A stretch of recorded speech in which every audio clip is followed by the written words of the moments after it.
There is a terrifying moment in a man's life when the woman who promised him forever suddenly starts talking about exploration and new experiences. You aren't just witnessing a modern evolution of your relationship, you are watching a retrospective legalization. Behavioral observations suggest that when a woman brings up the idea of an open marriage after years of monogamy, she isn't looking for a new start, she is looking for a way to make her current betrayal legal. You think she is being honest and progressive, but you are actually the victim of the retroactive permission slip. She has already tested the waters, she has already found a replacement, and now she needs you to sign off on it so she doesn't have to feel like the villain in her own story. You are witnessing a psychological operation where your open-mindedness is being used to protect her infidelity. You're the victim of the ethical mask. While you are home trying to rekindle the spark through these new rules, she's already halfway out the door with a man she's been seeing for months. Today we are breaking down the cold, calculating mechanics of why the open marriage request is the final stage of a long-term cheating campaign, and how your desire to be supportive is being used to bury the truth. If you don't watch this until the final second, you are choosing to be the home base for a woman who is already playing for another team. The most dangerous words a man can hear are, "I think we should see other people while staying together." Because in the world of behavioral patterns, that usually means she's already seen someone else and just wants your permission to keep doing it. Men, this channel is more than content. It's a brotherhood that exists for those who refuse to be controlled, distracted, or broken. My ex told me men today are too weak, too distracted, and too controlled to ever unite. I didn't argue. I decided to prove her wrong. Every man who subscribes is proof that discipline, self-respect, and strength still exist. If you stand for truth, self-control, and knowing your value as a real man, if you're here to sharpen your mindset and live with standards, subscribe and stay. Like this video and make your presence known in the comments. Let's see who's serious and is ready to prove doubters wrong, because after this video, you'll be reborn as a new man who has discovered himself and is ready to take back his manhood. Make sure to subscribe and stay ahead, because we're just getting started. We have to look at the mechanics of the guilt-free exit. You see, brothers, a woman who has been cheating for a long time carries a psychological weight. She doesn't want to be the cheater in the divorce papers. Behavioral patterns show that she creates a moral buffer. By asking for an open marriage, she shifts the responsibility onto the relationship rather than her actions. You are being the victim of the reframing tactic. You think you are saving the marriage by agreeing to her terms, but you are actually experiencing the slow-motion replacement. She uses the open status to spend more time with the other guy, without having to lie about where she is. This leads us to the permission trap. You are being neurologically overpowered by a woman who is using your fear of losing her to make you a spectator in your own life. You are the victim of the cuckold's contract. The most brutal part is the comparative advantage. She already has the new guy lined up. She has a head start. Behavioral observations suggest that she will use the open marriage to move the other man from the shadows into the light, while you are left scrambling to find someone new just to feel equal. You're being spiritually liquidated by a person who is using modern values to hide ancient betrayals. You're the victim of the level playing field lie. It isn't a fair game when she's been practicing for years behind your back. I want to tell you about a man named Marcus. Marcus was a devoted husband and a successful provider who had been married to a woman named Serena for 8 years. Out of nowhere, Serena started talking about polyamory and how their marriage was stagnant. She told Marcus that she loved him, but she needed emotional variety. Marcus, fearing he was being too old-fashioned and wanting to keep his family together, reluctantly agreed. Marcus was the loser in this story because he chose the submission to the trend. He thought that by being the cool husband, Serena would appreciate him more. He was the victim of the progressive gaslight.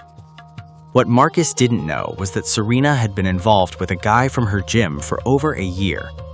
The open marriage was just her way of being able to stay out until 3 a.m. without Marcus calling her. Marcus spent 6 months trying to date other women, feeling miserable and out of place, while Serena was essentially living a second life with her lover. Marcus failed because he didn't realize that opening a house that is already on fire only lets the oxygen in to burn it down faster. He eventually found out the truth when the gym guy's wife contacted him. Marcus lost his dignity, his time, and his pride because he tried to negotiate with a woman who had already betrayed him. He was the victim of the authorized affair. You have to recognize the psychology of the transition period. When a woman asks for an open marriage, she is often creating a bridge. She wants to make sure the new guy is stable enough to take her in before she fully leaves you.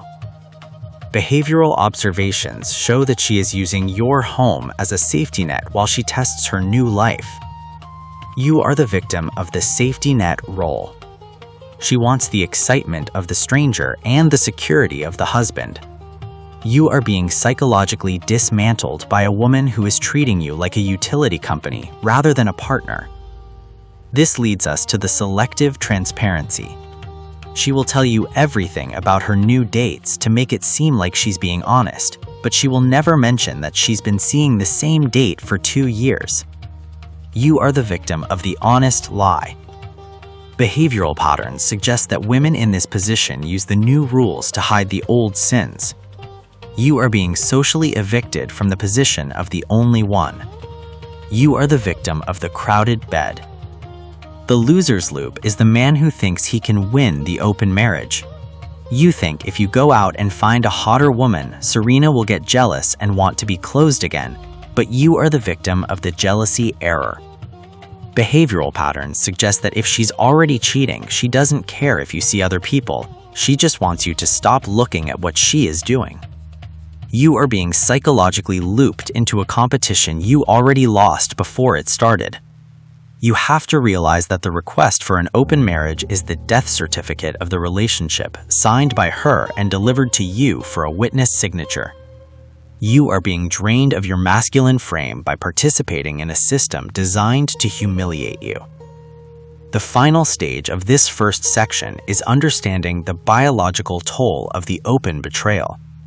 This is the stage where the man realizes he is the secondary in his own marriage. You feel a constant nausea in your stomach. Your sleep is gone.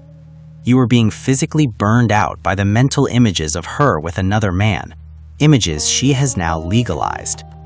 You are the victim of the biological cuckold stress.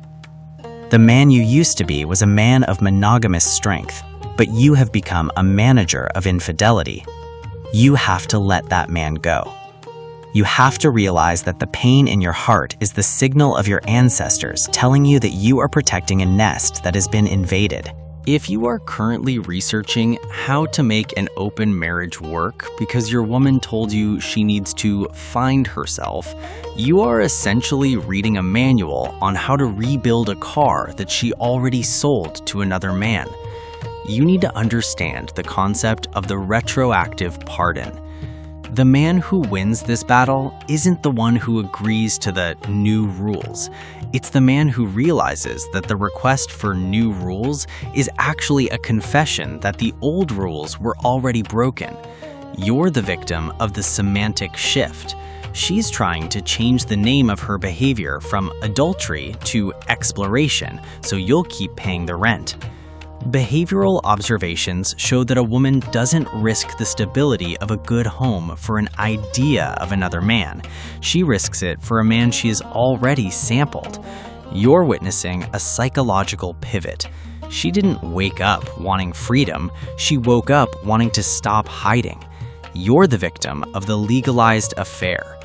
Today, we are finishing the blueprint of the sovereign gatekeeper. We are looking at the final tactical shifts, the science of the instant rejection, the verification of the pre-existing partner, and the mastery of the total frame restoration. I'm going to show you why a man's no is the only thing that can save his life when a woman tries to turn his home into a revolving door. If you don't watch this until the final second, you're choosing to be the safety school while she's secretly enrolled in a full-time university with someone else. I know men with standards are here. If you value discipline, respect, and strength, subscribe, like, and comment. We have to talk about the sovereignty of the hard boundary. You see, brothers, an open marriage is almost never a mutual growth strategy. It is a tactical exit ramp. Behavioral observations suggest that the winner is the man who recognizes that the moment the contract of exclusivity is questioned, the contract of partnership is void. You are being neurologically reclaimed the moment you stop negotiating and start evaluating. You are the victim of the modern delusion until the day you decide that your territory is not up for public debate. This leads us to the science of the pre-existing candidate.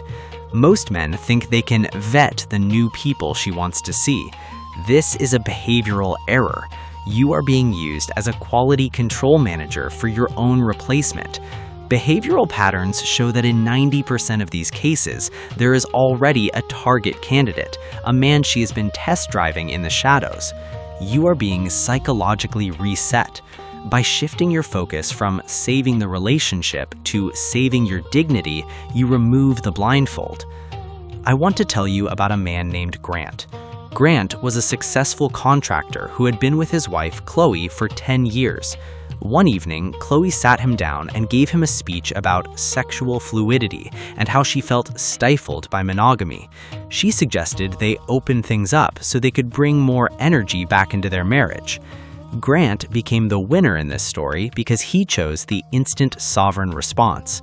Grant didn't get angry, he didn't ask why, he didn't even argue.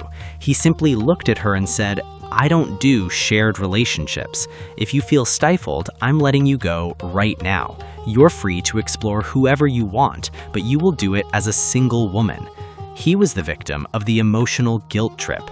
Chloe tried to call him insecure. She tried to say he was throwing away 10 years. Grant didn't flinch. He realized that her urgency for an open marriage was actually urgency to be with someone specific. He hired a private investigator the next day, not to fix it, but to confirm his exit. Within 48 hours, he had photos of Chloe with a friend she'd known for 3 years, the same guy she wanted permission to see. Grant won because he realized his dignity was his primary asset. He filed for divorce before the open marriage conversation could have a second round. 2 years later, Grant is married to a woman who views him as her only world. He won because he didn't give her the satisfaction of watching him struggle to accept her infidelity. He was the sovereign of his own silence. You have to recognize the biological signal of the unfiltered reality. This is a biological fact.